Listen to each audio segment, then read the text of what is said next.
Uh-oh. I don't hear. Okay, let me just the volume here. Let's make sure this is up. I don't hear myself, Mike. This is a problem. Oh, sad. Okay, well, I'm gonna pretend that my mic is working. So hopefully, guess right now, listeners, will you please just say yes? I hear you. Because if they don't, Mike, we're gonna have to stop this live show for a second and see what's up. Actually, you have your phone. Yeah. You want to just go ahead and flip into the live stream right now and see if that's working? Because if not, I'm gonna have to check some settings here. Okay, yeah, just keep it going. Let's see if we can hear my voice. Okay, it's working. Okay, fantastic. Good evening. Just erase that last 15, 20 seconds. This is Bridge Sky. You're listening to Kiss Recovery 101. I don't know what's going on. I've been doing a lot of moving things around in my house and losing track of my equipment, or smaller humans in my house have been getting a hold of my equipment. So it's been a little chaotic. So again, listeners, at any point, if the sound is bad, please let me know. But let's just get let's just get this thing going here. Okay, I'm excited. This is one of the weeks I've been anticipating, but I just realized I needed the right kind of guest, someone who's very patient, calm, open-minded, in day to day. You know, anytime I've been in your presence, guest, you're just always that like understanding, compassionate person. Like, I don't ever want to see you angry. I can't even imagine you angry, even when you should be angry. So I feel like, especially with this topic, this is one of the hot, really quick people, really quick get in my face about this. Okay, and 9 times out of 10, I do enjoy the dialogue. I like having conversations. I like hearing other viewpoints, but there's very key things that are so misconcepted. Uh, it's really sad, and I think tonight is a great opportunity to just keep it simple and just put out just where I've learned a lot, and my like insights of my key points that I think make it or break it, and just make more sense to where the world is today. But there's a lot of people that think anonymity is just this whole secret cult thing. But I want to clarify, yes, anonymity, people's privacy, yes, 100% is important. However, each own person's it's there's some nice guidelines that I think make sense. So anyway, though, I want to introduce my guest. Mike is here. He is very much a person that I go to. I recently had a little bit of stress on social media, and Mike was very kind. I was like, let's go get a bite at a buffet. Yes. You definitely, that's just the best way to calm me down. Delicious food. And all I want. But it was great to just talk it out, and especially with stuff like that happens by people that, you want them to do well, you support them, love them, and then they still, it's that concept of, I don't know if you've heard of this, front row people. Your front row people are the people that you go after when you're upset too and angry, and they want to blame and they want to be upset with you, but really, luckily I know that that's called projecting. And I did take it personal, but I definitely felt like, ugh, that was weird. That was just weird. So it was great to just tune it all out and talk to you, Mike. So I already said your name. So if you're listening, Kiss Recovery, keep it simple, stupid. And we're just talking the basics of anything simple. I mean, any subject we bring up, we're just going to try to just break it down, simplify down-to-earth terms so it doesn't sound so scary. Okay, Mike, do you want to just give a little spiel about you and anything that comes to your mind? Just go ahead and talk at least for the next few minutes so I can figure out the rest of this stuff here. Yeah, hey, I'm Mike. I'm comfortable identifying as an alcoholic and an addict. Rich, thank you so much for that intro. I'm humbled and flattered. Give me goosebumps, and I very much feel the same way. I also look forward to a chance to get it together with you and to share what we got on our minds sometimes, some of that stinking thinking, and kind of call each other on our bullshit. So it's very much a mutual relationship there. So. Do you want to talk about how we met? Do you remember? The Back to Basics workshop. I mean, I feel like that's when we really like Sure. engaged in a conversation. But you don't have to talk Yeah. about that. Yeah, no, for sure. So, yeah, I guess, last winter I had kind of gotten myself in a little bit of a rut. I wasn't really doing all much and participating in my recovery and wasn't really motivated for much. And I saw Bridge, this little firecracker spark plug of recovery energy running around. And, I just started asking her what she was up to and actually introduced me to Back to the Basics, got back into doing some of the work, as well as a Tuesday night meeting that I'm now leading that is just my happiest place all week long. I look forward to it whenever I can get in there. And yeah, it was just basically following Bridge around for a little while, got me back on track. Yeah. Well, that's nice to hear. I don't really hear that like directly. I do hear like you're just always so full of energy, and I don't know how to take that sometimes because I'm like It's good too energy. much energy. No, good energy. Yes, but I remember the dark days, and I hated me. Like I hated that person that's so happy all the time, running around. And what the fuck are you so happy about? All right. And now I get it. So I tried to tone it down to be humble, but good. Yes, positive energy, and of course when when I was doing that workshop. That's something that I love doing every time, and I gotta tell you again, your aura. It was a smaller group, and of course with anonymity, I knew that we could share things, anything we needed to share, and I'll tell you, I got some heavy stuff. Heavy stuff off my chest that day, and you know what? It was what your words were. We were just outside for a minute, having a little break, and I remember saying, because I like to give an example when we start running through step 4, and I think I mentioned like something had come to me recently that was pretty heavy, that my example had grown or changed, or I wanted to use a different one, and I didn't really tell my other facilitator about it, And I know sometimes people get uncomfortable if you cry, especially guys, but you were like, you should. Like, this is the best time and place to do that. And honestly, that's what did it. And I let out a really heavy, big one. Mm-hmm. And I felt great about it. Right. That didn't inspire anybody else to let out any heavy shit. But, down the line, like just at least for me, it was wonderful. Okay, so I'm excited. But before we even get into it, we're going to play a clip. So I love this subject. Especially I love when people are open-minded. And I can see that little, like, the fog in their eyes go away. It's like, for me, when I heard this real concept through my Recovery Coach Academy training, it was stuff that I felt in my heart. It was, I believed it, but I felt like I would get in trouble. There were so many people saying so many opposite things. I thought, I'm going to get in trouble. Somebody's going to think I'm being full of myself. But I remember reading a quote or some kind of meme that said, when you recover out loud, or when you recover out loud or loudly, you are helping a person that is, slowly dying slowly, quietly. And that was me. I had nobody. I mean, I definitely would have died alone, and it's because I wasn't talking about anything. Right. And Like I said, it's those feelings. Yeah. Sitting with those feelings and not feeling like the dirty word feelings, right? Especially for guys too, I mean, not that that's any kind of gender specific type of a thing, but some of those times that we feel like we don't have that self-worth, or that we can't lay our troubles on anybody else, but that's such a beautiful thing about these rooms, is that you can, and people understand and can relate and can meet you where you're at, and it's a big part. When I went to treatment, back in 2018, I was really, really, really hesitant to share anything about my story, any of the social media or anything like that, because one, I thought, if I went back out again, another relapse, the shame would have been a lot to deal with, and I would have had even harder time looking life in the eyes, harder than I already did. But then the other thing too was I was afraid of the accountability that would come with it, that people might actually reach out and might want to talk to me, and I wasn't enough.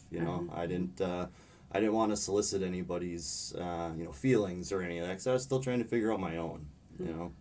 But yeah, like you said too, though, I mean, in this program, that there's nothing more beautiful in life. When you see somebody that's struggling, is hurting, is withdrawn, is they don't have that self-worth, and when you see them come and understand that they can talk about things and that they do get better here, when that light comes on in those eyes, it's just such a beautiful thing, and that's what, it's all about putting the word out and letting people be comfortable with who they are.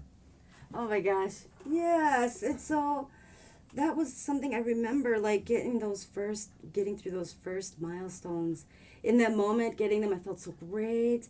And then I wanted to share with other people. Right. And I was told, no, you gotta keep that to yourself. And what shenanigans. No. And I love, because we need to celebrate each other. Mm-hmm. And sorry, keep that momentum going. And yes, here's the funny part. I've heard the point of, well, what if they fall off? That it makes everything whatever look bad. Guess what? It's them. They fell off, and I find it more beautiful when they reach out and say, I fell off, but I'm back at it. I think that right away for me shows so much strength, and shows all other people that may have fell off and aren't coming back. Right. That, oh wait, they just came back like that? You could do that? Like, yes, we don't shoot our wounded, and we, I feel like I get the other side. I get that, I get where, no, I don't get it anymore. Okay, so I don't want to have this conversation with anybody one-on-one unless they've seen this documentary called Anonymous People. It's a good one. It's beautiful. And I'm going to play this clip. It's basically the trailer. So if you ever, right now where you're sitting and you're like, no, anonymity is in this set in place for this reason. You don't want to go out promoting anything. We could go. That's a whole other show, Mike. Yep. The difference between promoting and attracting. One in the traditions in there, I think. Yeah. Right. Yeah, but I think it's just okay. Well, I'm just gonna play the clip. But if you watch this documentary, I've seen it. I have not. It's a 100% rate thus far. And don't anybody just go out there and try to prove me wrong. Okay, just to be an ass. But every person that took that extra hour and actually watched this documentary, I tell you, maybe they fully 180, like changed their viewpoint where they stood before, but definitely opened their mind and was like, oh, I get it now. Became more aware. And they didn't necessarily get louder, but they stopped harping on people that were. Right. Okay, so here we go. Here's the clip. Ugh. I'm just so running amok. I actually did fun things this weekend. Let me tell you. I stayed up past 10. Can you believe it? So, on Saturday. Okay. So proud of myself. Okay, here we go. So this is the Anonymous People. This is, if you just go on Rotten Tomatoes, you can find the trailer or whatever, but here we go. Whether we want to admit this or not, this is our Black Plague. There's 25 million people that suffer from this illness. We have an epidemic. It's a national crisis that untreated addiction cost our economy over $550 billion last year. It is disgraceful that we have done so little about it thus far. Once you're an addict, you're that thing that they have to hide. So many people think of addicts as homeless people living under bridges. The media is difficult for us to battle against because the negative news about addiction is dramatic. You know what we in the media do? We wink it. We Snoop Dogg it. Hey, oh yeah, they're stoned. That's fine. If everyone thinks of alcoholism and addiction as a negative thing, no one's going to want to go get help. As a culture, we are still very rooted in just say no. Drugs are menacing our society. We're going to try to incarcerate our way out of the addiction problem. Our jails are full of addicts and alcoholics. They're all pulled up in one spot. When you're caught, you will do time. Recovery is what you need, not prison. Hello? Alcoholism has too long been a taboo subject. The shame and secrecy are just as deadly as the disease itself. Our numbers are unbelievably strong, but yet we have no voice. We know about every issue out there, but people don't know how important the issue of recovery is. As a person in long-term recovery from an illness that has no cure, but an illness that has a solution. If we could ever tap those 20 million people in long-term recovery, you change this overnight. Now it's my turn to teach you that recovery works. History's on our side. History will show one day who and what we are. So I say we make history. Voices are out there. We have to find and open the hearts. And I think those hearts want to be open. I refuse to feel ashamed of who I am. I most certainly will not be embarrassed that I'm an addict. I'm going to tell whoever I damn well want to. There's a lot of us. Everyone knows somebody.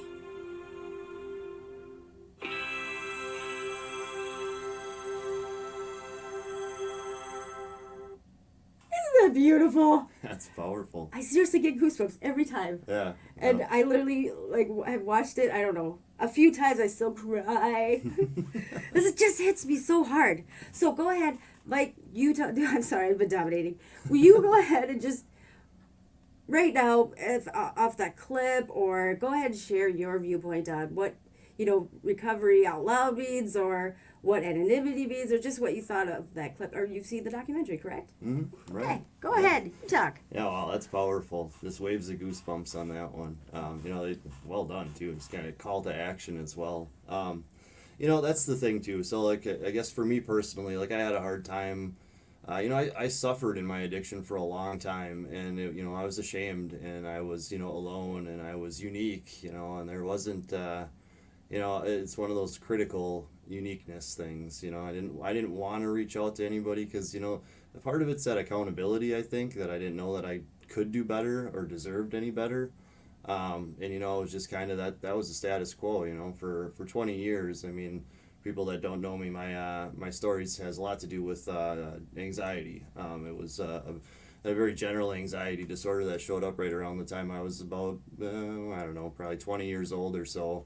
Various different types of benzodiazepines and medications like that I tried, going to the doctor. I'm sure anybody that's done anything with that has seen those stupid generic checklists they hand out, the anxiety and depression, like, wow, how could that be any more cookie cutter, right? Pill for every problem. It drives me crazy, but that's a whole nother thing, right? Yeah. But anyway, as things went along there, it was, the mixture of the anxiety medication with the heavy drinking, the two of them married together was just that it became an every day of the week blackout thing. And the shame and the not knowing and all that stuff I kind of just let pile on me, and and through that it really diminished any self-worth, anything that I had that I ever felt good about, and to a point where the only way I found any kind of validation was through the people pleasing. I was never comfortable with myself or being alone, or I was always constantly predicated my self-worth on doing what other people thought, or what I thought other people thought I should do. Mm-hmm. I didn't even know what I liked to do. There was at one point I was in treatment and talking to a therapist, and she had asked, what do I enjoy doing, or what do I like? And it kind of it had me puzzled. That therapist was awesome. She had got me on a few of those, but that one, it was I had these things that I loved, and I had to actually go all the way back to childhood to find those like simple joys. Now I could go sit on a beach and pick rocks for hours, and that's and that's great, but for the longest time, it was I didn't know, I didn't have the self-worth to have an identity of my own. She'd asked who am I, and I was like, well, I can think of all of these catchphrases with integrity and reliability and responsibility and everything you can throw at HR in a job interview, but I didn't believe any of it. And I had to sit and pause with that, and it was through talking to her and kind of working these things out that I actually developed a little bit of that self-worth. And then in finding that, I actually am very much predicated on purpose. I did one of those 16 personalities tests. Uh-oh. Party time. Keep going. Yeah. Well, no, and it was just the thing, so I guess what I was getting to is that, I just sat in a place that I didn't really have any of that. I just wasn't enough ever, and then in finding in sobriety and actually, finding some purpose and helping other people. Maybe I don't have anything worthwhile to say. Maybe some days, my higher power speaks through me and I have all the right things to say. But, it's a bit about me, I guess. Yes! Okay. And I think I even heard you go, at the same time. But there's this line that she says, the shame and secrecy are just as deadly as the disease itself. Yes. And that 100% registered because for me it was this endless, awful, miserable cycle of I drank and used because I felt ashamed. I felt ashamed and embarrassed and so I drank and it sent me in this spiral of denial. And it was this denial I see now clear as day because I couldn't talk about it. I felt like, well, because I can't talk about it, because I'm supposed to be ashamed about this. Like, people aren't supposed to know. I can't talk about it. I can't be proud about it. And so for me, it was like this denial, cloak of denial is what I call it. I started to cover myself with to protect myself, to protect our group or whatever is what I thought. And what it was happening was it was building this wall of denial. And what ended up happening was I now realized I was starting to deny things within myself. And it was so buried that there's so many things still, epiphanies that come to me and I'm like, oh my gosh, mind blown.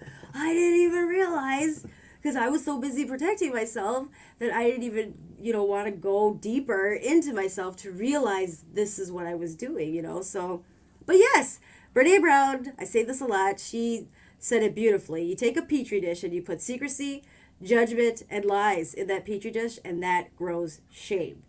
And then she goes on to say, the antidote to that shame is empathy. And that is what these support groups and programs give us amongst our peers is true, genuine empathy, right?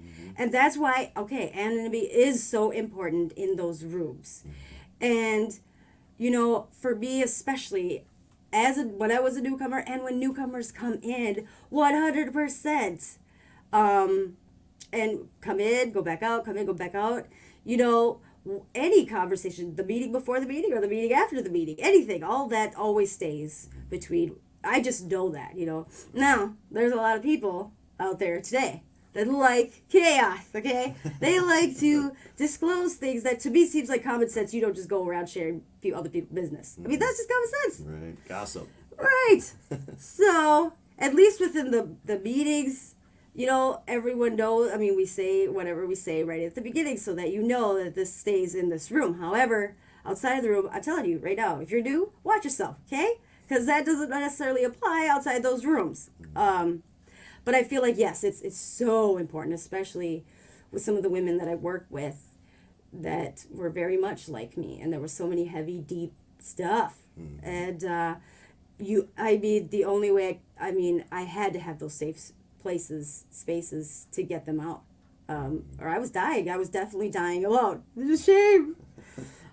So yes, I agree. Like that is, okay, let's go ahead and read some literature stuff. Let's make it official. But wouldn't you agree, so what does anonymity mean to you, Mike, while I look this up? Yeah, I think anonymity is, obviously it's imperative. It's up to anybody. It's their own personal decision whether they want to put themselves out there or not. But as far as I look at it, you got to get uncomfortable to get comfortable, right? And I get that. But on the same token, these rooms and, coming out and trying to make changes, it is so uncomfortable. And some of these clubs, they're bigger and whatnot, and it's absolutely terrifying trying to walk in there and not know anybody. So if you can at least give people a little bit of a cloak there or a blanket to say, hey, you're okay here. We're not going to be outing you anywhere. I know it's more in the reference to relapse or whatnot, but we don't shoot the wounded either, right? Mm-hmm. So somebody comes in and they share some deep, dark stuff there and they're willing to do that, then that absolutely stays in the room, and it has to, there's nothing worse than I've been heard some things lately as well about gossip going around a club and whatnot, and it just, at first it really bugged me and whatnot, and we're not supposed to be talking about other people, but then I kind of dove into it too, and a little bit more of what was damaged or affected on my behalf was pride, and ego and that self-worth, and in reality, it's something we have to kind of learn to be above, but on the same token, it can never be condoned either. Mm-hmm. That anonymity, it's right in there. It's absolutely indispensable, I think. Mm-hmm. And early on, for 6 years, my job, I had to have anonymity. Mm-hmm. I know specifically my coworker had 30 plus years, and he was open about it, but he definitely didn't go around talking about why, because everyone in that little office talked shit about him. So that was my perfect example of I'm never going to be able to, like, ever disclose anything here. Which is sad, because looking back and seeing myself now, like, again, I was lost in confusion and misconceptions. But also, anonymity, in a sense, kind of helped me continue to hide. It kind of continued to help me isolate and throw myself right back into, you know. And here's where I find my freedom and my truth is, no matter what anyone says about me on social media, I know my truth, right? And especially the people that are closest to me, you know, and it's a bigger circle now, Mike, I have to say. It's just mind-blowing. Know that about me too, you know? And so for me, I don't have to sit here ever. I would never sit here and, like, defend myself because I don't need to. I know my truth. And I feel like, but it's a double-edged sword here, because there's many things that I've heard about me. And, you know, it is what it is. Like I said, I don't feel that fire. I just don't go around, like, defending my stance. I don't need to. I will have a conversation. I'm a very open person, let me tell you. But you guys, so here's the funny thing. No doubt. Nobody fucking comes up to me, Mike, and wants to have those conversations. No. Nobody picks up the phone. You know, but they like to have these conversations with each other all around everywhere. But the funny thing is, you know, I could sit back. It's not funny, but I could sit back and look and go, this is 100% them. What's going on with them? They're definitely projecting. It's something within themselves. They say when you call out somebody on something, it's something, you know, or if you see something in someone else you don't like or whatever, it's something already within yourself. Yes. Yeah. So right away, that was my first thought. But it was beautiful that a bunch of people right away, like, first of all, I didn't even see it, you know, block the person, you know, but they right away let me know. And right away, it just reinforced those genuine relationships I have. And the ones that liked that chaos, they liked that drama, you know, fed into it. And I got to see those people and put them in that circle. There. They're still in my circle. Put them where they belong. Recovery family, like, they're just so, that uncle or cousin you just don't always like. You still love them. But, you know, it I definitely reaffirmed within myself that I definitely follow, you know, an honest program within myself. And it just more actually made me feel empowered. And again, I have good people. I can just have a conversation about it, Vince. You know, because I'm human, I'm going to have anger. Better out than in. Yes. But really, what do they say? Anger is just that cover for, you know, fear. Fear, right. Secondary emotion. Fear is behind it. Yep. Yes. And really, my fear was, what if my people that love me really think this? What if, you know? And then I realized, no, the people that really love me don't even question it. And the people that don't really love me or know me, go ahead and question it. Whatever, it makes you busy, it gives you a life, fine. So it's a good expression I heard too, is that, what is it? Anger is fear's bodyguard. Put that anger out there so you don't have to look at what you're actually afraid of, right? You know, like, yeah, that's it's one of those ones I was going through too, like early on they talk about fear inventories, or the big book actually talks about, you know, our lives are run through with fear, right? And I think of fear as phobias. And I was like, I don't have any phobias, you know, I don't mind spiders or whatever and any of that. And actually looking at an inventory of what, you know, fears are, and it really was a very eye-opening thing for me. I think I wrote down about 4 pages worth of them with little snippets there of like where those occurred in my life, and it was very much helped raise my awareness of where I was at, you know. And like, that's the thing too, you know, when you got people that are going to talk and they're going to have things and they're going to do things that bother you, like if my sponsor's probably just going crazy right now if he's listening, because he'd know exactly what paragraph and page to refer to, but they're, you know, we're supposed to show them all the patience of a sick friend, right? Yep. Sorry. Keep going. No, I was just saying, I mean, it's such a big thing too, is that, like, you know, we'll never be able to control people, places, or things, right? So, like, the quality of our life and how much happiness we're able to sustain is 100% based on the quality of our thoughts, you know, like how much time we're going to let these people rent space in our heads, you know? Granted, it's sometimes familiar, it feels justified, I'm going to be angry for a while, but, like, what is the other one? So anger is like a rocking chair, I guess, or worry is like a rocking chair. It's like gives you something to do for a while, but it gets you nowhere. Right? That's a good one too. Yeah, you know, we can sit there all day, and I mean, I'm great at that too. I'll dwell and dwell and dwell. I'll have imaginary arguments completely played out in my head. You know, like I'll be driving somewhere, I'll get there and be like, wow, that whole time I was having an imaginary argument. You know.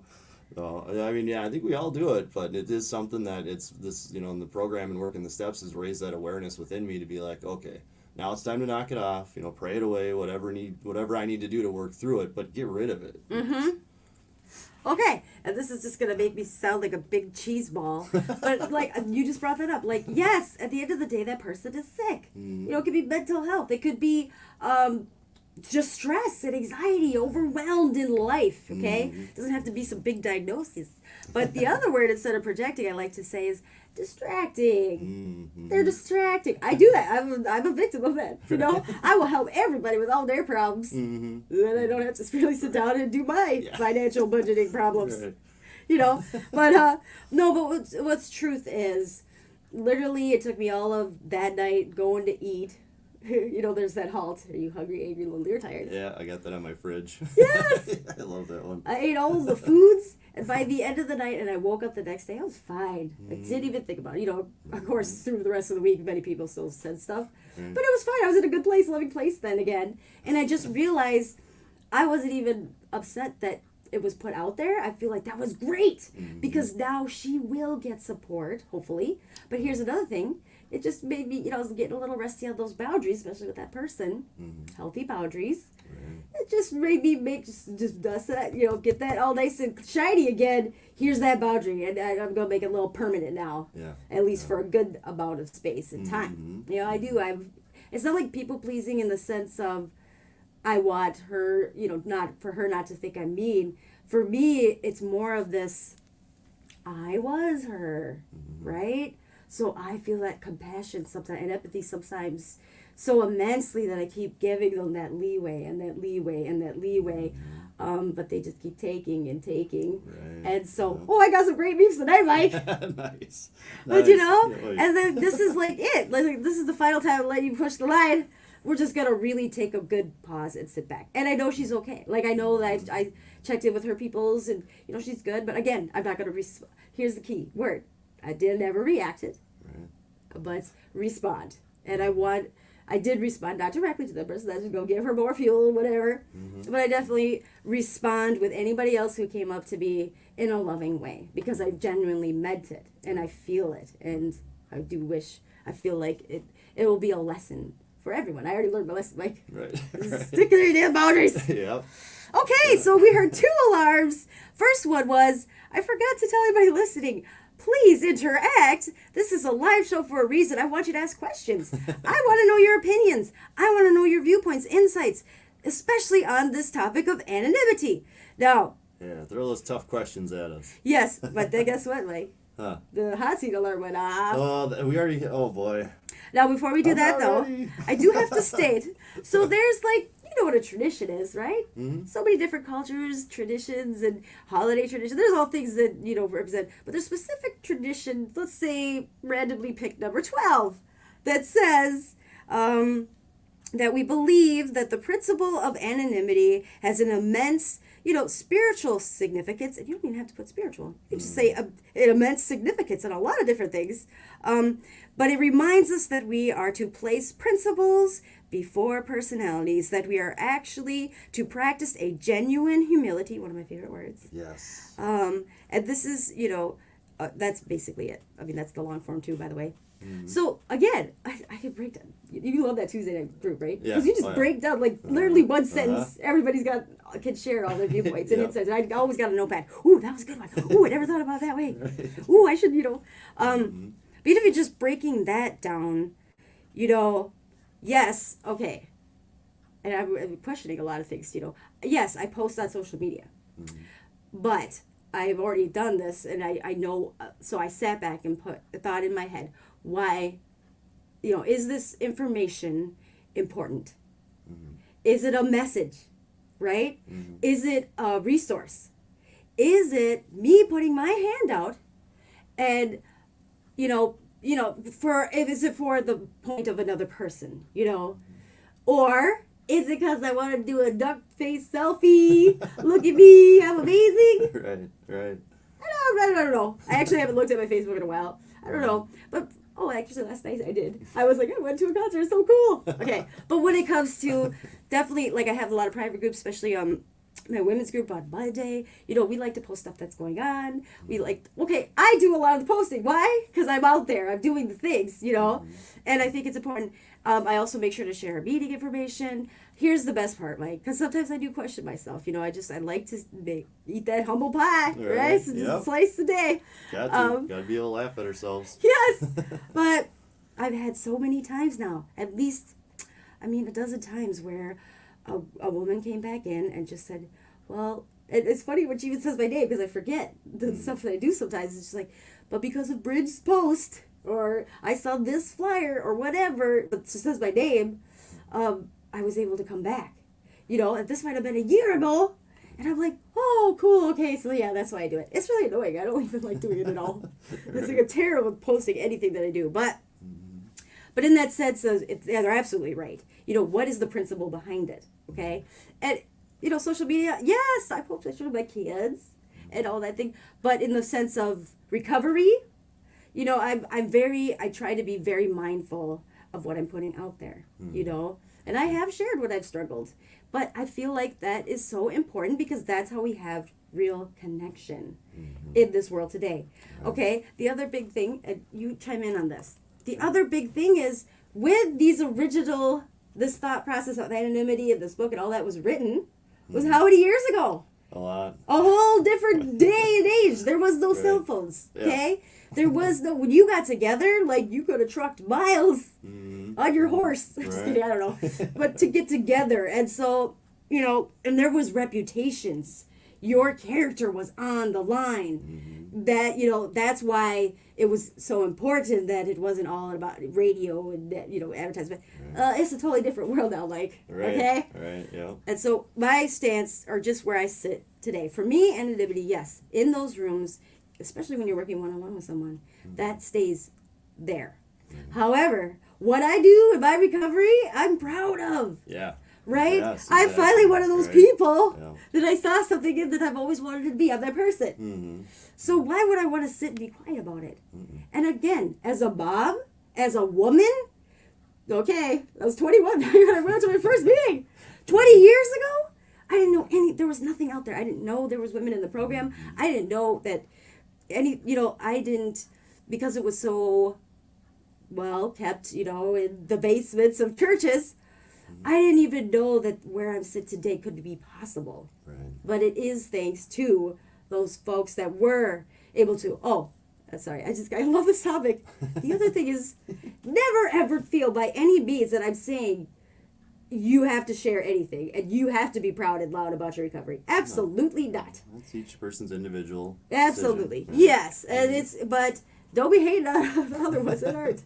And we are going to have, times when we're struggling, but I feel like that's showing your vulnerability. That's showing that your strength, and that's okay too. Okay, ready for hot seat? Sure. Anything you want to say before? Yeah, well, just as far as with the anonymity too, and like in context of it, right? So like way back then, there was so much stigma, and it was you were going to mental health institutions, right? Like what's wrong with you that you can't figure it out? And I mean, things like what you're doing here tonight, what you do every Sunday night, Bridge, is, you raise awareness, and we have brought in, the recovery community and addiction and so much more awareness because of doing things like this, and like you were saying too, I mean, anonymity, that's 100%, chosen by those individuals, right? Like we have it in the laws and the traditions and the books to say that you're not going to get outed, so you can be comfortable here and feel safe.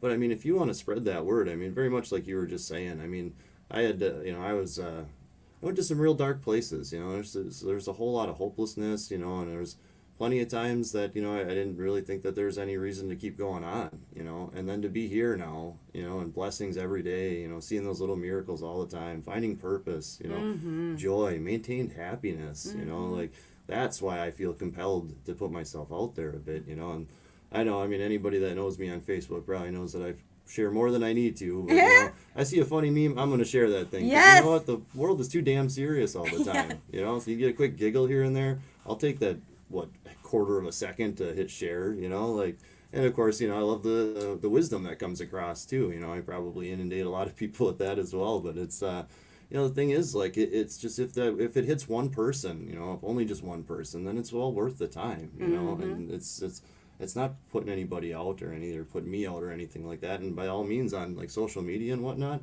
if I'm annoying, if I'm blowing up your feed or whatever the thing is, don't follow me. Ignore me. There's a cool Right. little thing you can ignore for 30 days, Yeah, or you can right. unfollow Snooze forever. Snooze me if I get Yes. obnoxious. But to your point before, too, the humility. It's, oh, God, it's such a relief, That was the thing. I mean, every time anything went bad or didn't go how I wanted it or didn't live up to my expectations, that terrible, horrible word, but, like, I would get so mad and I get so grumpy. And, obviously it was fear behind that now that I've come to realize. But the ability to laugh at myself on a regular basis, like, I guarantee all of my neighbors think I'm way crazier than they ever did for the previous 10 years I lived there when I was a blackout drunk. I'm out in the driveway working on this or that, and I'm laughing, and I'm carrying on. I got goofy music playing, and it's just, I'm happy because I don't really, I can laugh at myself. So I don't take myself too seriously anymore. Yes. Life is serious enough as it is, right? It's going to keep throwing shit at you all the time. It's going to do its best to knock you down sometimes, but, like,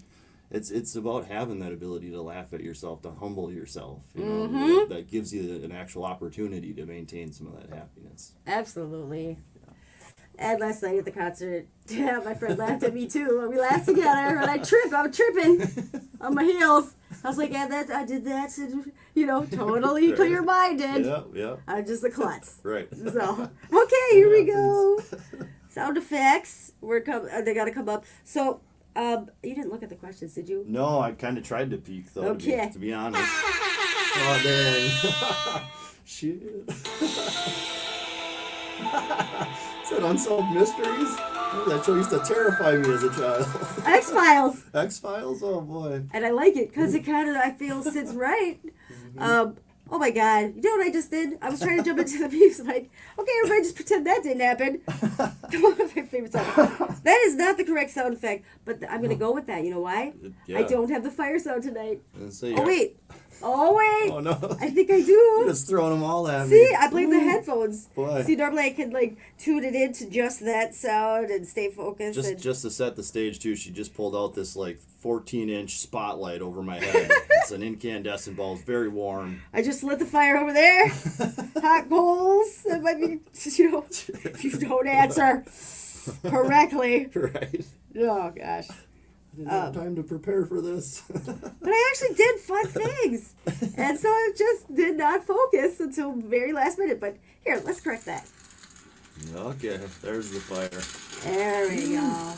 Ooh. Scary. Is there a fire extinguisher nearby? No. Oh, boy. That sounded evil. Okay. Let's get into it. Okay, ready? Question number 1. You're on the hot seat, Mike. Here we go. I do try to do them lighter in the beginning, and Sure. but you know what? They Little backfire warm-up? sometimes. Okay, First yeah. one, who knows? Okay, so here we go. Throw me right It's into all the in fire. perception, right? Yeah. Okay. Now, Perspective, get up perception. on the mic, Mike. Okay. Question number 1. When was the last time you openly cried in front of another person? Okay. Oh, boy. I mean, I could think of the last time I openly cried, but there wasn't anybody else there. That's what my last guest did. Nope, Yeah. this time I added it. It has to be sometime in front of some or with someone or whatever. Boy.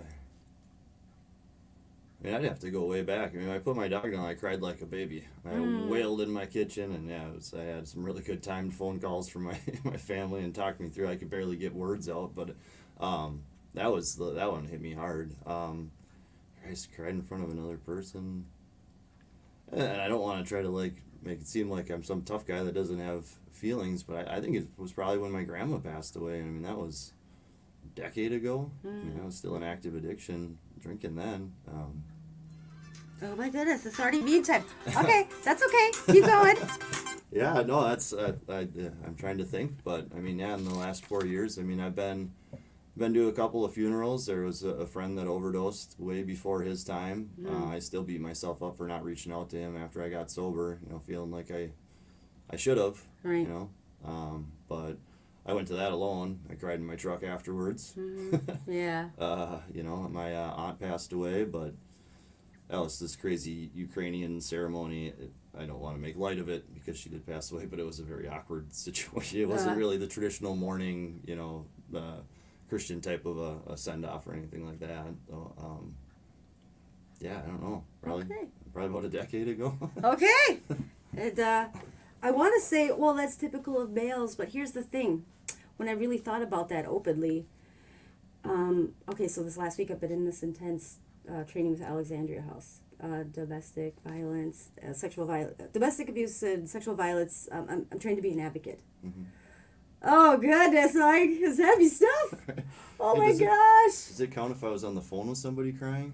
Or in person? Phone? I think that cries. Yeah. Do you cry on the phone? I had, yeah. When I was first getting sober, when I would call my sponsor, there was a few absolute meltdowns I had on the phone. Yeah. And did it feel good? Well, yeah. Later on, Okay. Well, here's the thing. They made a point to say, it's okay to show emotions. This is the place. Go ahead, cry. Right. You know what, though? Right. I am so at that point now where it is a natural instinct in my body I definitely felt it in my stomach, but I didn't cry. And I felt like, oh, see, I'm solid. Like, I'm not so emotional. Dude, as soon as I got in my car. Waterworks. Oh, I was just like, and I wasn't even like heaving cry. It was just like tears falling. And I'm like, stop it. Right. Well, you got to feel those feelings. Yes. And it's a new group, so I don't know that well. But I do get out cries with my women's group or whatever. But but it was like, and that was it's 4 hours. Yeah. At least the weekend is 6 hours. But yeah, 4 hours that first night. And it was shocking to me, all the things I didn't even realize what fell into that category. Yeah. I've just been able to just move on, survive. They're not called victims. We're not called victims. We're survivors. Right. But I've been so good at it that I just realized I haven't so necessarily... I mean, I could go on to it, but there's so many things in this training that I'm learning that now I can understand. It's been spelled out for me clearly. And just, I love knowledge. I love understanding things. It releases any kind of misconception or whatever. I usually had all these judgments on myself. Right. Turns out I wasn't wrong. Oh, crazy. Mike? Right. No. Okay? This is the other person. Can I elaborate a little bit? Yeah, for sure. I mean, that's the thing. Another dirty word is, the feelings, right? But, that's such a huge part of what keeps us in addiction is, not being willing to feel those feelings. And, however you need to do that at first or moving along or however that looks for you, but, couldn't stress that enough, that you got to feel those feelings. And, yeah, as a guy, I'm not embarrassed to say that, when stuff gets me down or when something real bad happens and I can't really, make sense of it or whatever, you just, I've learned that it's okay to just sit with that for a little while. Because the thing is, you give yourself a chance to sit calmly with it, process it, identify how it's making you feel, where you're at with it. Even if it's not something that you're going to understand, we lose loved ones too soon or things like that, and you can't really ever find the right reason behind it. But at least you get to a place where you can kind of accept it, right? And then you can kind of start processing and moving forward. Because if you don't deal with the stuff, the uncomfortable things and the stuff that, it holds you back, And that's what another thing I realized too, not only the sad, but the angers and all that stuff. I mean, I know they say fear is basically behind every emotion, sadness is just fear that had no place to go for a while. Or whatever, there's so many, or it's so much easier to be angry than it is to be sad or things like that. But that's the thing, after having some time in the program, getting a year or so in, I wanted to start learning more and getting to where I could maintain a better mentality. And that was really just immediate spot checks on those things. Yes. And it's okay, these rooms, that's where you're supposed to do these things. There's a guy at the club I usually go to, and he won't talk about it. He's not doing it. That's not what he's here for, and I had to hit him with that one. And I said, you're not going to talk about your feeling, you're not working on anything. Well, what are you doing here then? It got awkward for a second there, but since then he's actually opened up a little bit. So I feel like I might have got a little... I might have made a progress there, Yes. But that's the thing, right? Nobody wants to talk about feelings. It's uncomfortable. It's another one of those words, boundaries and balance, No, those things are all, I don't know, assumed or whatever it is. But, a lot of us have to work on that stuff, when the therapist that one in treatment she had talked about, basically when you start using to not deal with, life on life's terms, when you start using to not deal with the uncomfortable parts of life, that's when you stop emotionally maturing. So like if we think about it and how long some of us were, have sat in those places where we just wanted to be numb, just perpetually numb, how much stuff builds up in there that doesn't ever properly get addressed. Yes, and grow and heal. Right. This one, if my buddy Bob's listening, I got to do this one. So it's like I made that analogy. You carry all these these bad feelings and resentments and all these things around with you, and at some point you end up like just becoming like this big walking trash can of just awful emotions, right? Yeah. And at some point you have to get rid of that stuff. And if you don't actually take the time to sit and deal with it and do some work on it, you can't get rid of it. And that's when Bob nicknamed me Oscar. Oscar the Grouch, the trash can man. And thanks for that one, Bob. Oh, that's great. And you stink. You start to smell. Everybody can smell your grouchiness. Right. So just go take a shower. Cry in the shower. Great. Okay, that was wonderful. My question number 2. Out of your longest friendships, okay, your longest friendships that you have or had, who knows you the least, would you say, and why? Well, now, dudes tend to have, like, childhood friends. I don't know how y'all do it. I have 2. Right. But most, I lost a lot of friendships, especially in high school. I don't have, like, very long friendships. So, out of, like, some of your longest friendships, it doesn't have to be in recovery, just overall, who knows you the least, and why do you think that is? Yeah. Great question, right? Right. So I'm going to address that, but I'm going to kind of go in a little... So this is a perfect opportunity and platform, too. So, I just did my 4-step again, 5th, so I'm on to 6 and 7 here, which will be fun again, but then the amends, right, and list of amends. And it just hit me in talking to my sponsor about that. Like when I first got sober, everybody knew where I was at. I went through just a nasty divorce for 9 months. A lot of friends and... ex-wife and things were awkward quite a bit there. And, for a long time, I chose not to reach out to a lot of those guys that would have been real close friends, that I had known, prior to high school, younger years, stuff like that. And the thing is, I had kind of just not really put much thought to it for the fact that, like, there's probably 3 out of, 8 guys or so that I've talked to once in the last 4 years. And I've reached out a couple of times, but at times I was kind of like, what, it is what it is. If they don't want to pick up the phone, then I don't need to pick it up either. I'm fine where I'm at. Like I'm not lonely. I'm not looking for things to do. I got plenty on my plate. But what I'm getting at with that is that I didn't even realize, and then through talking with my sponsor and working on this, it kind of dawned on me that, maybe I owe some of those guys amends. A big part of my whole, my active addiction was the blackouts. And so it was, there's, I can't even imagine how many things that I've done or could have done that I have no recollection of. And, that's not a cop-out. I'm fully accountable and want to be held accountable for those things to work through them. But all this time, 4 years, I was just like, well, I thought these guys were real good friends, but you know what? You take the drinking and the partying out of it, and I guess we didn't have that much in common. But in reality, maybe I didn't really look deep enough into that to see that, maybe there's some things I need to clean up on my side of the street still. Yeah. So is there one that you would say right now that you guys are good, like you're good friends, but maybe you haven't been so open and forthcoming, and maybe there's no particular reason, but you don't feel like they completely know you? I really can't say that there is one, though. There's, one friend in particular, we go to the Boundary Waters together and stuff like that, and it's like, the thing is, I like to talk about recovery. I don't hold anything back anymore. Like, it's a huge part of my identity, so, like, as far as deep, dark secrets or anything, I don't know. I work through that stuff with a sponsor, right? But, like, anybody that I'm still in touch with, they know exactly what I'm doing, where I'm at, what I'm all about now. So I don't know. Okay. Yeah. Well, I like your answer anyway. That was meant to be, to just go make those ones that you did. Right? Yes. Question number 3. Oh boy. Last question. Okay, I'm ready. What's the most recent inner, like, negative truth you've maybe realized about yourself? Now, keep in mind, I ask these questions because there's some relation to my thought process. But, like, it doesn't have to be, like, within the last year. But, like, what comes to your head when you think, like a recent, like an inner truth about yourself, don't make it positive. You can't be positive all the time, like, Right, but yeah, something yeah. that you were like, whoa, No, I didn't even see that about myself. That cloak of denial thing, like, is there yeah. something like that? Yeah, I got one. Oh, perfect. Yeah. Get close to that mic. Ooh. Yeah.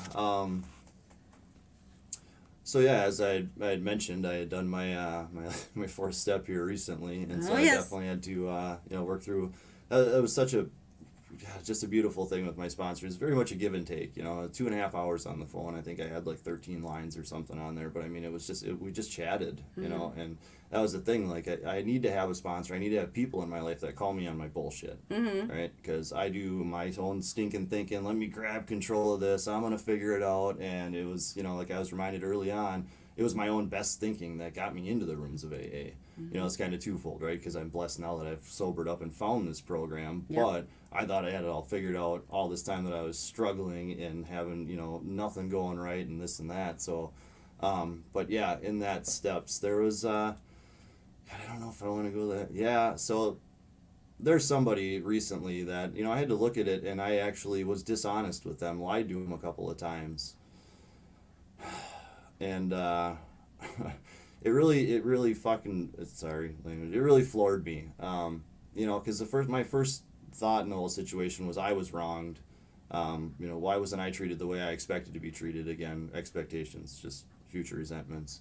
But when I really dug into it, you know what, I was dishonest with somebody a couple of times, and in that dishonesty, it was with the intent to manipulate, so just a whole bunch of girl stuff there, and it hurts to look at that, like my sponsor reminded me when we were doing our amends is that, changed behavior means less or no amends later. Right? Yeah. And so that's why, I look at this in the 4 years that I've been in here working hard on self-awareness and, knowing, how I'm impacting others and caring and empathy, and being present for people, and to kind of look into that and really dig into that. I do a lot of journaling, so, that's not the most masculine thing either, but I couldn't recommend it more, stress that, but yeah, writing that stuff down and looking at it and really, really reading over it, and boy, it was tough. Yeah. So yeah, it hit me, and that's the thing. I'm not afraid of accountability anymore, though. Like I used to think like accountability, it has such a negative attachment to it, right? Like everybody's like, you're gonna be held accountable, right? Yeah. Well, that's like a threat on like you doing something wrong, Right. But like the whole change behavior thing that my sponsor had brought up is that. Like if you're always doing things with the best of intentions, you're always trying to look out for the good of, everybody around you as well as yourself. You're trying to make sure that you're acting, in a way that a higher power would have you act, right? Do unto others as you would do yourself, or something like that. That's it. Right, yeah. But yeah, the thing is, so accountability now isn't terrifying, and in fact, I love being held accountable. If I screw up, if I step on somebody's toes, if I speak out of turn or offend somebody, tell me. Come get me with it, because I promise I will listen. I want to know that. It's just it's a part of just knowing your space. Knowing that, like, it's I don't know, but Oh, okay. And one word really comes to mind, and here's what I love about doing this program, is what it has given me is an awareness. Yes. Awareness. Right. Because once I'm aware of something, especially about myself or within myself, then I can change. Right. But if I don't know it, and if people are talking amongst each other, but nobody points it out to me, how am I gonna know? This is what's great about having roommates. By the way, Right. point things out. Nothing gets by them. Right. I mean, my kids, they point things out, but depending on their mood, I'm like, no, are they trying to get something from me or whatever? Right. But yes, especially, and that's the accountability piece. I think it is a great thing to have when it's someone in recovery who's working this program with you together and truly cares and loves you and wants to see you do well. Right. Like for me, I call that constructive criticism. about that. Of course it hurts a little bit, like, oh, Yeah.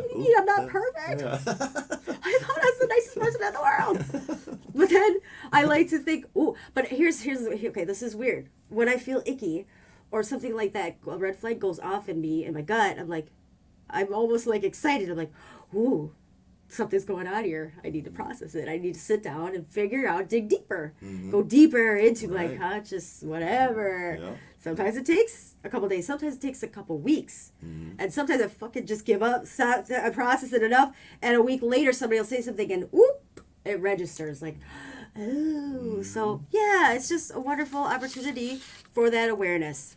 Okay, I want to play one of the sound effects one more time because we gotta jump into the memes. It's 9:00. Oh my goodness. Holy shit. I feel time flies, especially when Here's how you can make a horror movie Well, and sorry. get cool effects like these. It's a free app.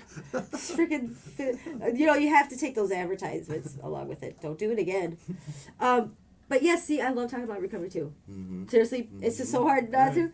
But I've realized I have to take, now I'm going on 3 years here. I have to take a moment every day and every week out of the recovery arena. Right. Because otherwise it consumes me and nobody wants to be around me.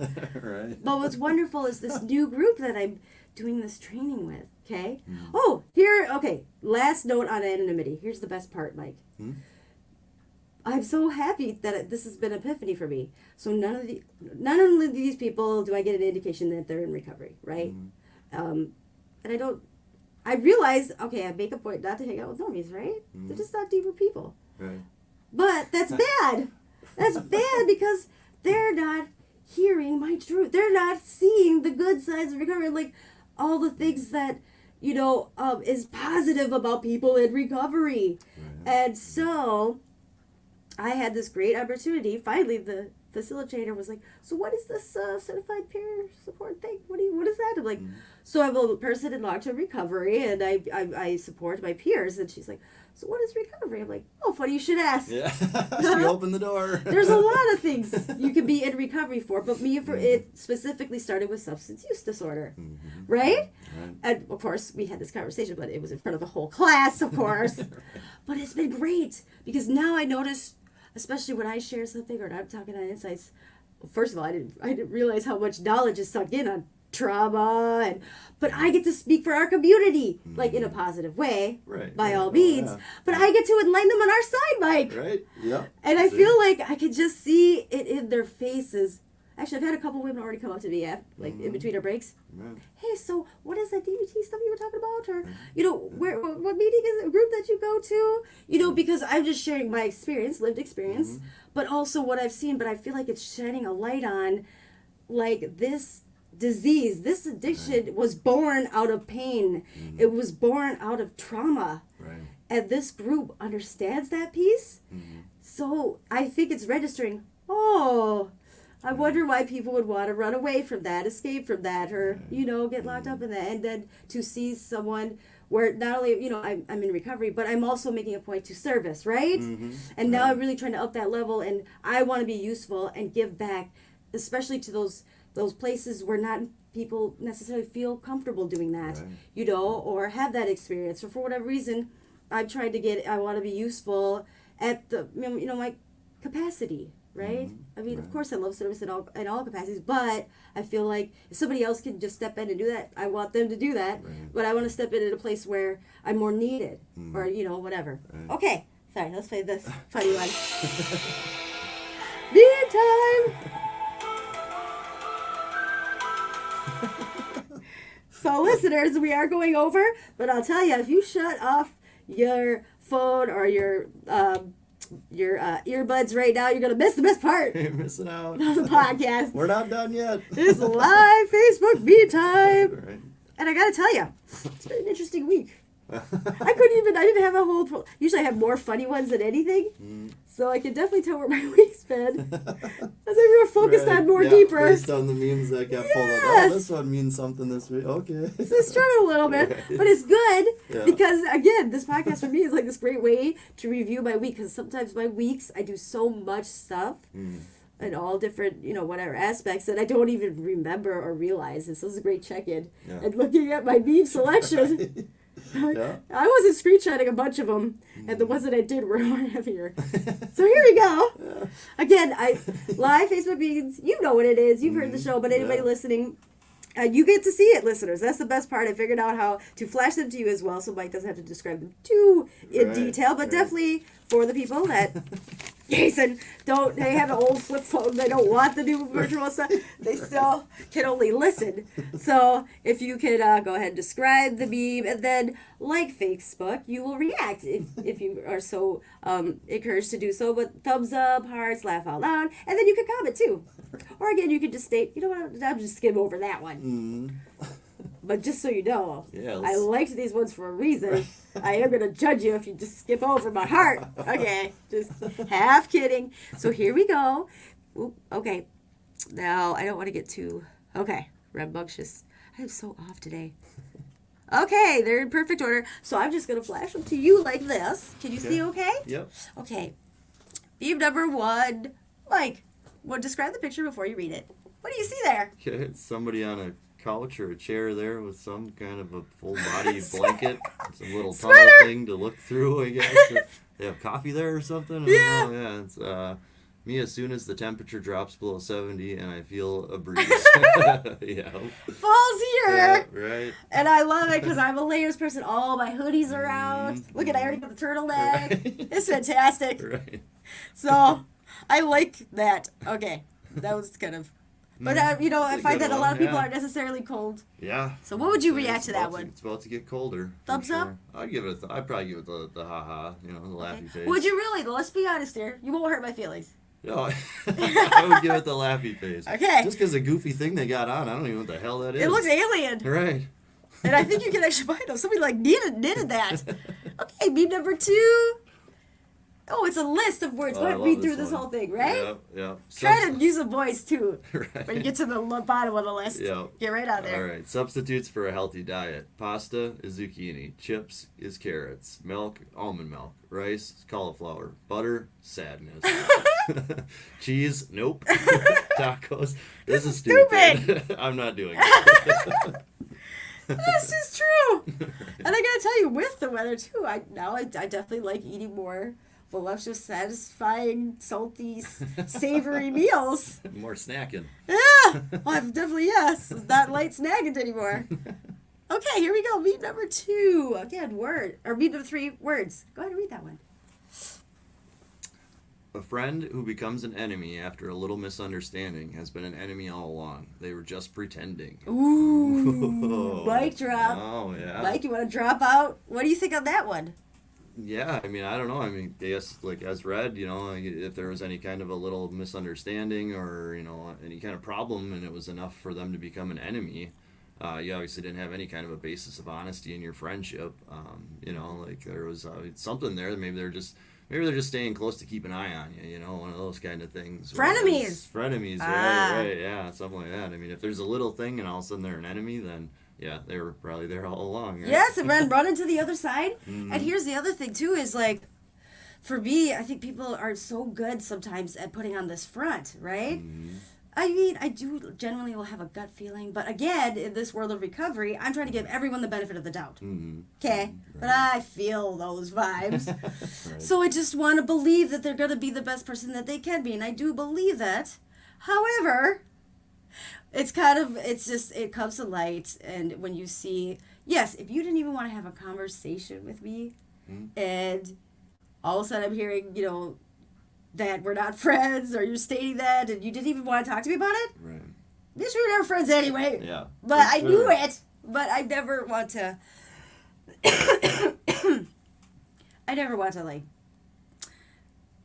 my therapist had to say, Bridge, not everybody has your values. Mm. We all have our own values, right? Absolutely, those things that are important to you, like loyalty and like real friendship and not candidness. Right. Who comes first? Well, that's you can't. In my mind, I'm like, everybody wants to have these values. Well, that's not truth ever. Right. Well, and the thing is, too, even with that meme, like, I always personally ask everybody to be as direct and honest with me as they can, right? Mm-hmm. Like, you're not going to hurt my feelings. Maybe you do, but maybe I needed them to be hurt. Yes. I mean, anybody that you care about, and something little comes up, if you don't feel compelled to talk to them about it and work through it so that you maintain that friendship or build on that friendship, then yeah, there wasn't anything there to begin with. Exactly. If you can't give them the benefit of the doubt and have that conversation directly with that person, for whatever fear, coward, whatever, then that just shows there was no real way to that. And that applies to relationships too, by the way. Oh, absolutely. Okay, let's just move on. We're getting a little, okay, let's keep it happy. Get lost in the weeds. Again, more words, but a nice little sign. Looks like fall season. What does it say? The weather just went from 90 to 55 like it saw a state trooper. Right? Yeah. Wasn't that real? Yeah. It was the week of 80s, 90s, and boom! Yeah. Waking up freezing. Right. That was great. Number 4. Oh, this was kind of hard to read. Oh, let me get rid of the little... let me get rid of that. Okay, can you see it now? Yeah. You don't describe the pictures. Pictures are relevant. The words, though. Okay. Does it look like a powerful, beautiful safari woman? Right, with the lioness there as a pet. Let's see. When you are living in a different frequency and energetic vibrations, a lot of times people can't hear and understand what you are saying. They can only meet you as deeply as they have met themselves. They can only meet you as deeply as they have met themselves. Don't drain your energy continually trying to explain yourself. Wow. Isn't that great? Yeah, it is. And that's the thing too. Like a lot of people, talk about that. well, without a lot of people don't take the time to actually dig into their defects. Like that step 6 and 7. Like we have to look them right in the eyes. It's a part of the program, and that's you go into those dark corners. You wade into that swamp. You gain so much more awareness, and you also have a more keen ability to see what means stuff to you. Like where do you get your energy from? What speaks to you? And, I think so many people, like myself included, for the longest time in my active addiction and whatnot, was that it was just going through the paces. I didn't deserve to take the time to find passions or to find things that really spoke to me, and I didn't bother to look at anything on a spiritual basis or anything like that. And it was just living the dream. I fucking hate that expression when you ask people how they're doing, because it's like you're not living the dream. Like people ask me or they say they're living the dream, I'm like, oh, not my dream. Yeah. But yeah, there is, and the thing is that this is an outstanding byproduct of working through the program and sobering up, is that it does give you that awareness, and it really lets you know what's going on in there. Well, yes, and okay, what immediately comes to my mind is, Bridge, you can't want recovery more for somebody than they want for themselves. Yeah, okay? Sure. And so that's where that was great. That was beautiful advice, suggestion that I needed, because I realized it doesn't matter if I was in that place. I just had to remind myself I was in that place, and I couldn't even have the capacity to really grasp that idea. I didn't know myself at all.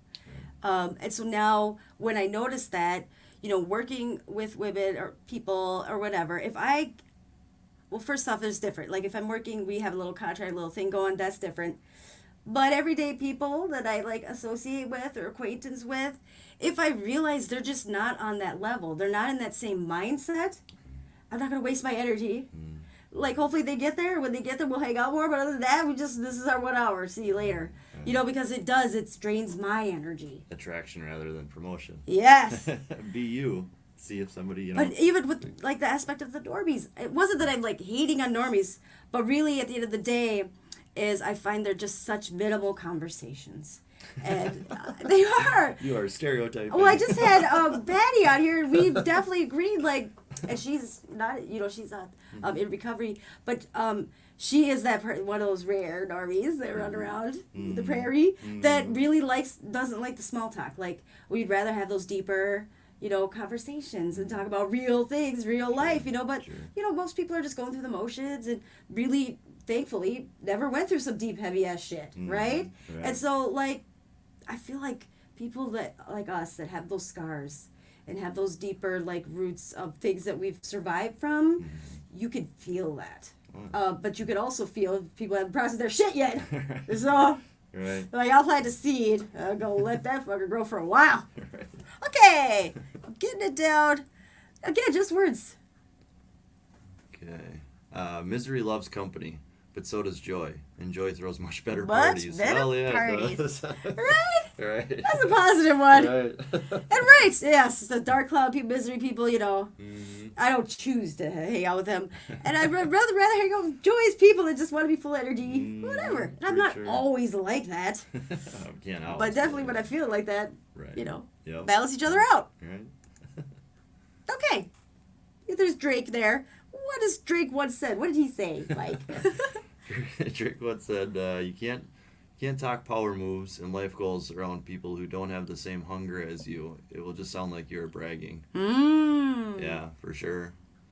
Yeah, I mean, when you start talking about like things that you've accomplished, even if it's like internal, you know, and like again with the awareness stuff, right? Like you start talking about the things you've done or whatnot, and like to the point is talking to normies sometimes, you know, like somebody that hasn't really peeled back the layers and hasn't gotten deep or whatever, and like you kind of that for sure, like I have to be very aware, you know, what I'm saying, like work for instance, you know, like I was saying, I'm very proud of recovery and what I've done, and like, you know, I think it has a huge thing to do with like how I carry myself all day every day, you know. And so like sometimes people ask things at work or whatever, and like I'm not ashamed to tell them, you know, that I don't drink or that I'm, you know, or that I'm an alcoholic or an addict. I'm not ashamed of any of that. But then again, like, you know, are they gonna relate? You know, is it gonna make sense, or are they gonna give that whole like that stigma again? You know, like and you get a whole full bunch of questions and their opinions. Yeah, right. Do you have the energy for that? No. No, if you ain't feeling it, don't do it then.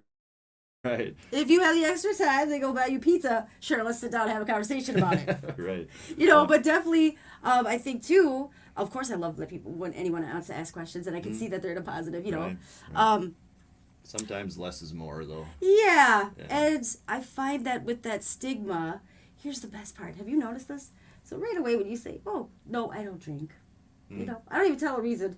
Right. They give me 10 reasons why they do drink. Yeah. I can never do that. Right. You know, but what I've realized is why? Because instantly they feel something in themselves that's like, maybe it's deflection. Yes, maybe that I do drink a little bit too much, or maybe I wish I didn't drink as much as I do, or at all, or whatever. Right. You know, so that goes along with anything. By the way, I realized this is hilarious. Probably like a year ago, dude. I realized I dealt with stigma since I was 16 and went vegan, Mike. Seriously. Right. You know, but like I can brush that off, but it's the same exact fucking thing. It's like, first of all, I just don't go around saying it. Actually, I try to avoid it because it's questions, but mostly here it goes with opinions and the list of why they could never do that. Yeah. And I love how they try to argue with me on things that I know for facts, you know, research like, oh, you getting enough protein? I'm just like, I'm walking away. I'm going to eat my salad. Yeah. Okay. Oh, yes, this is a good one. We did this one on the fly. Yeah. Describe this picture here. So it looks like it's like some kind of a tailgate party or something like that, and there's the yellow and green waste management big trash can right there, and then there's also a couple of people's in Packers jerseys, you know, the green and yellow jerseys, and the text on it says, "All garbage looks the same." All garbage looks the same. Tap, tap. Yeah. I'll just leave that one. No, we'll just leave that right there. Did they win today? No, the Vikings won. Yeah, I don't know if I don't follow Green Bay. Crazy field goal. I only start to follow Wisconsin once we're out of the thing. Then I'm like, okay, we're neighbors. I'll support you. Yeah, we can be friends again. Yeah. Okay, last one. I think it's pretty good. You read it and you tell me your thoughts. We're gonna wrap it up. You inspire people who pretend to not even see you. Trust me. Wow. Yeah, okay. Huh.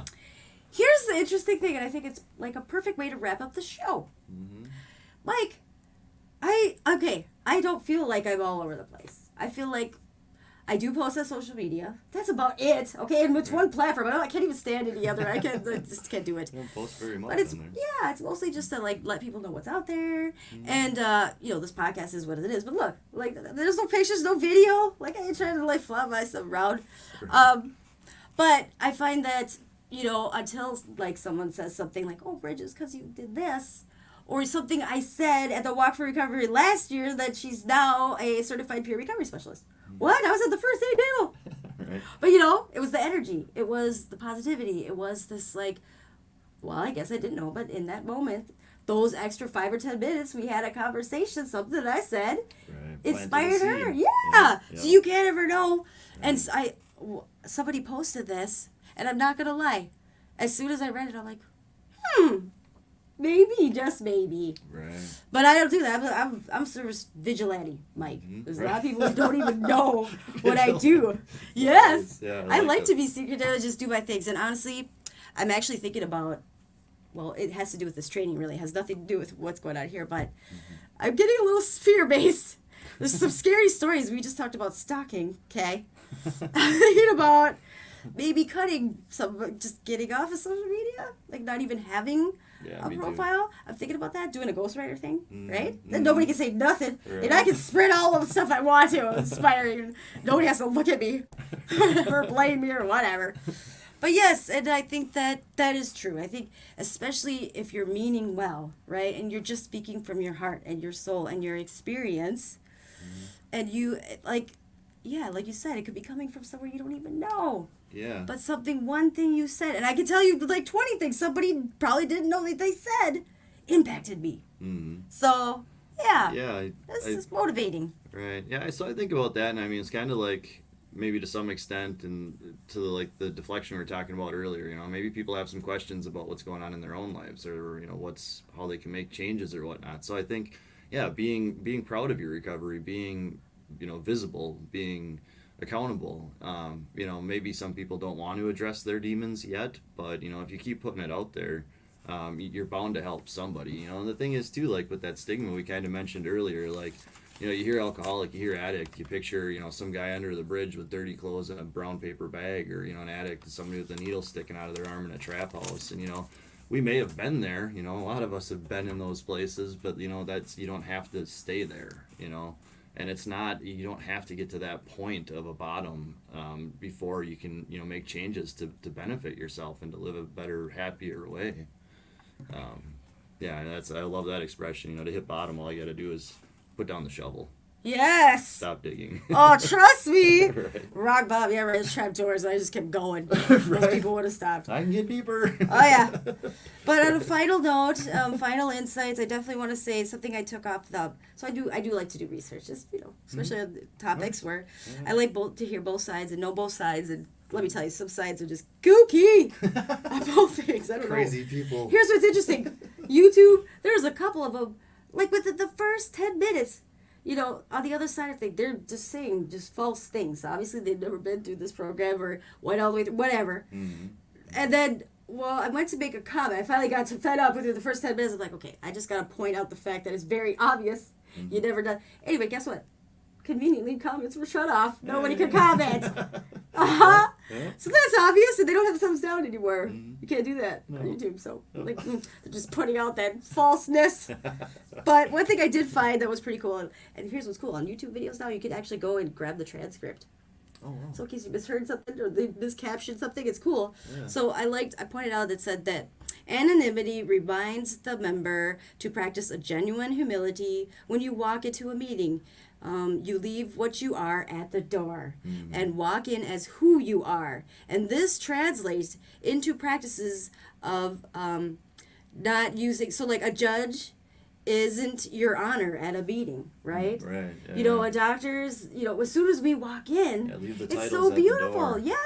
That's so many people don't even know. Like, you know, here's the funny part. I know a lot of people's stories. I hear a lot of people don't even know my story. It's so funny. They never asked my rock bottom story or whatever, you know. So it's cute when they just are blown away. I'm like, oh, yes, I have 5 children. What? You have 5 children? Sorry, I just yelled like, yes. Oh, I have 3 jobs. You have 3 jobs? Yes. Mm-hmm. You know, I was adopted. I can just start throwing all kinds of shit people don't know about me. Right. That's okay. I don't need to go around telling anybody. Yeah. Right. But that also, again, is like, especially, it's not even just those meeting rooms. Any, like, club or any office or any new training I walk into, like, I feel like it's like this, I really focus on being present, but I don't need to walk in waving my recovery flag. Right, yeah. But I definitely listen, and I'm listening for those opportunities where I can shed some light on our recovery community. Yeah, for sure. Now, I would have done this over 3 years ago. That was a sloppy little mess, confused, but good-hearted though. Any final thoughts? Yeah, no, I like that for sure. You know, we leave the titles at the door kind of thing and let that humility reign in the rooms. Because I mean, there's been plenty of meetings you go to and you hear just, somebody sharing, it's just ego, just the whole time. Like I had a $400,000 house. I had 6 brand new cars, blah, blah, blah, talking about all this, like, great things that they had accomplished, or maybe even that they currently are in sobriety, but like the thing is that takes away from their ability to hear, in that meeting. You put that ego up and that pride up and it becomes, you become self-centered again. Yes. And it's it's so a much front. about this program is getting outside of yourself, right? Yes. So like, yeah.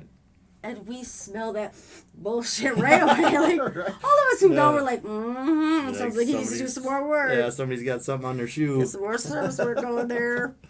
But, we all love it. We just hope they find their place. And, again, yes, I leave all that at the door. And so, yes, beautiful. Okay, Mike, thank you so much for joining me. Holy smokes, we went way over. But again, I could go more hours on this. Yeah, I could just too. this one topic alone. Right. So, all right, everybody. Have a great week. Thank you for joining. Share it all out, because guess what? Loud and proud of recovery. Okay. All right. Inspirational music. Go.